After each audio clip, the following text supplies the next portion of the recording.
Episode 32. Papa hanya ingin mempererat hubungan persaudaraan kita, tidak ada maksud lain. Hanya ingin antara kita terus akur. Ucap Pak Heru lembut. Adele hanya mengangguk sopan, dia tak ingin memperpanjang masalah juga. Tapi Bu Fatma masih terlihat tidak senang pada Adele, sedangkan Haikal hanya diam saja.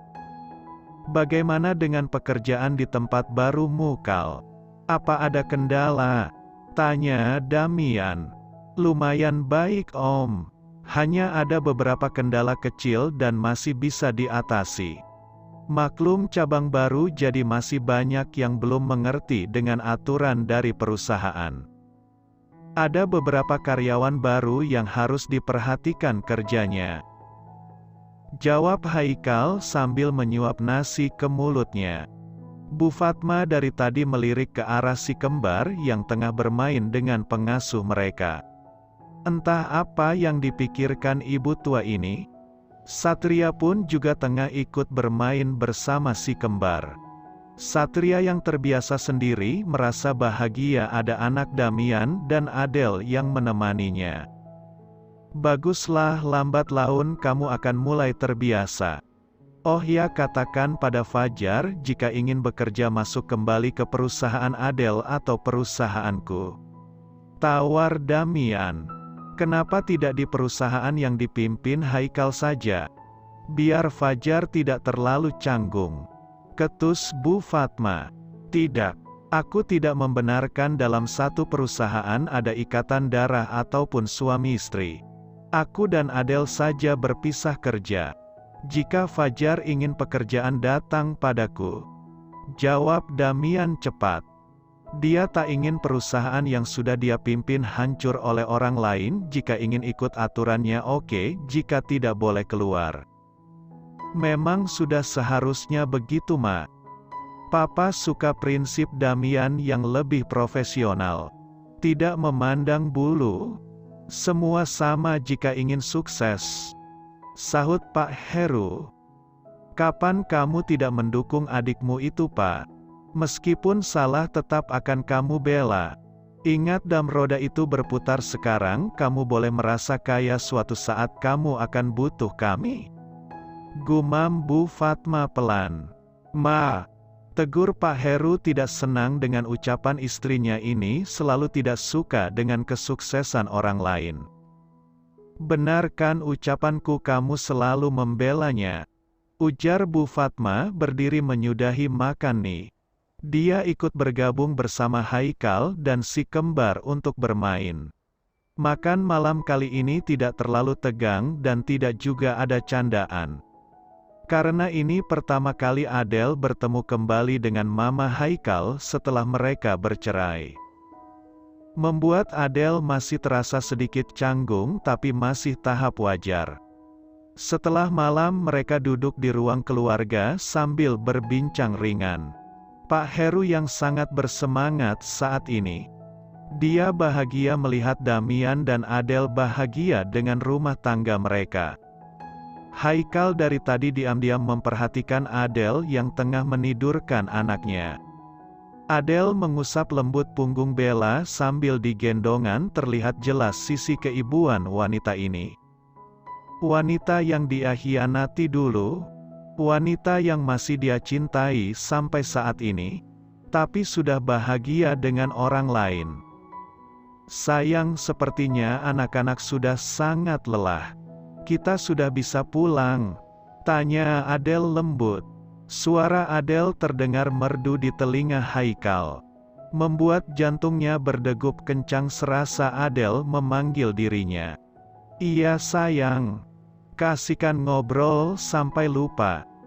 Sahut Damian membuat Haikal tersadar kalau itu bukan untuknya. Mas, kami pamit dulu karena si kembar sudah mau tidur.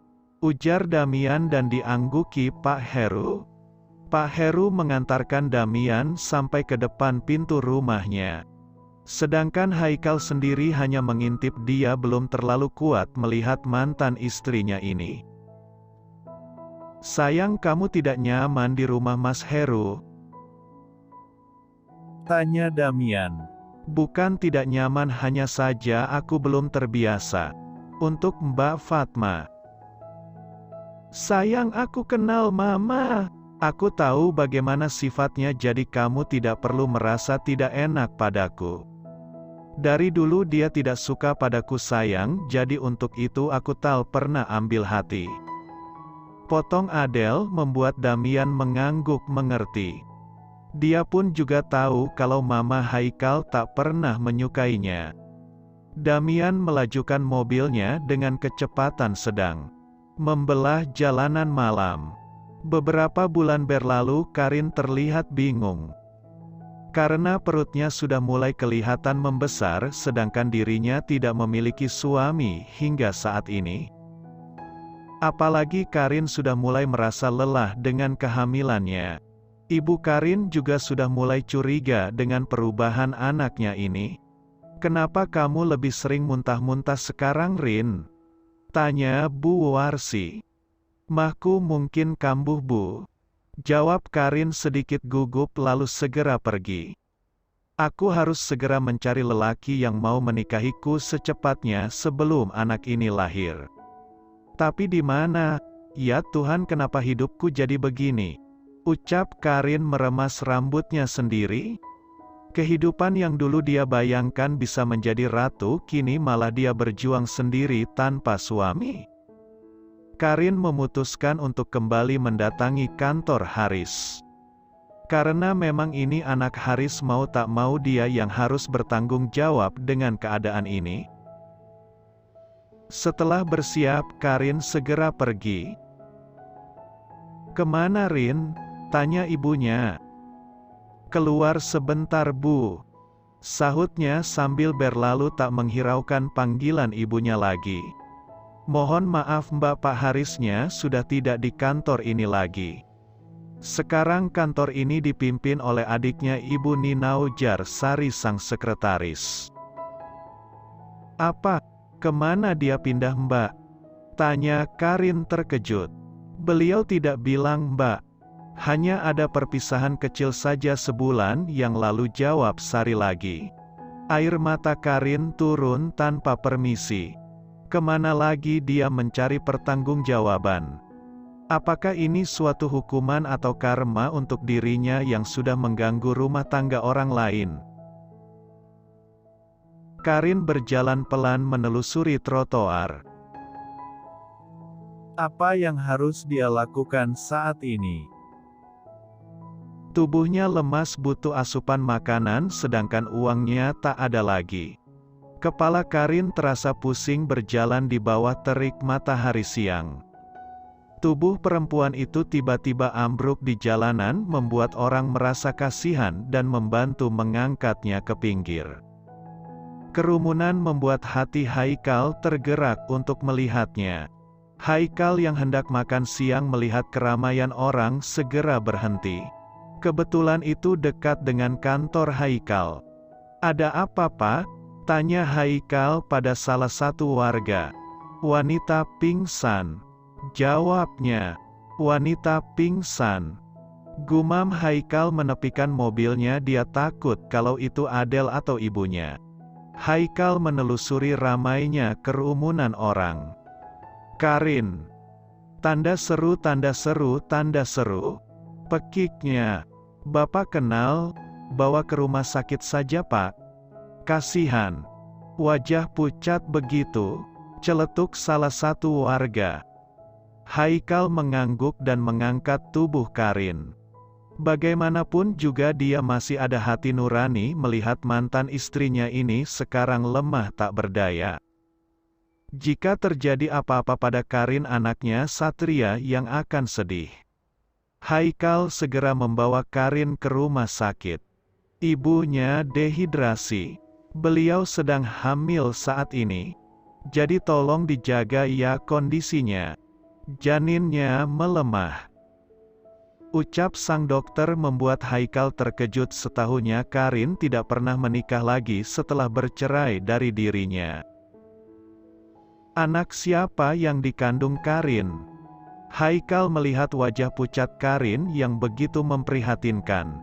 Tapi bagaimanapun juga dia harus menjaga hatinya agar tidak terlalu terbawa suasana.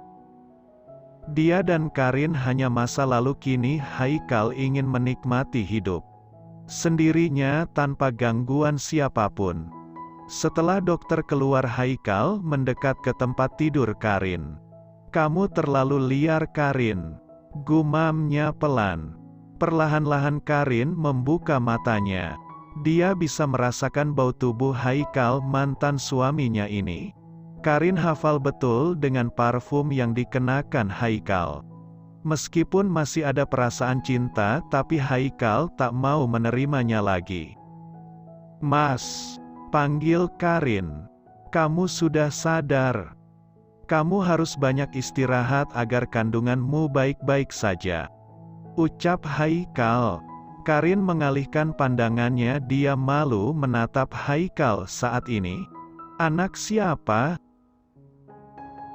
"Haris, Mas." "Haris," jawab Karin menangis. "Tapi dia sudah pergi." "Aku tidak tahu kemana lagi, harus minta bantuan, Mas." "Satria pasti malu padaku." "Satria anak yang kuat." "Kamu juga harus kuat menghadapi cobaan ini. Bertobatlah, cari jalan hidup yang baik agar kamu bisa bahagia."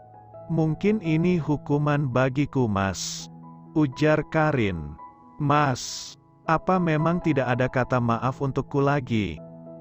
tanya Karin mengisak. "Aku sudah memaafkanmu, tapi untuk kembali aku tidak bisa. Kamu istirahat saja di sini. Semua biaya aku yang tanggung. Nomor ponselku masih ada kan? Jika kamu sudah diperbolehkan pulang, hubungi aku. Aku harus segera kembali bekerja." Pamit Haikal. Dia tak ingin berlama-lama dalam satu ruangan dengan Karin, dia takut hatinya melemah. Ingin sekali Karin menarik tangan Haikal untuk meminta menjaga dirinya di sini. Tapi itu tidak mungkin. Karena Haikal pasti akan menolak. Akhirnya Karin hanya menganggukkan kepala pelan. Haikal sudah membiayainya saja, dia sudah bersyukur. Air mata Karin lagi-lagi jatuh tanpa permisi melihat kepergian Haikal. Hatinya terasa disayat-sayat meratapi nasibnya sendiri.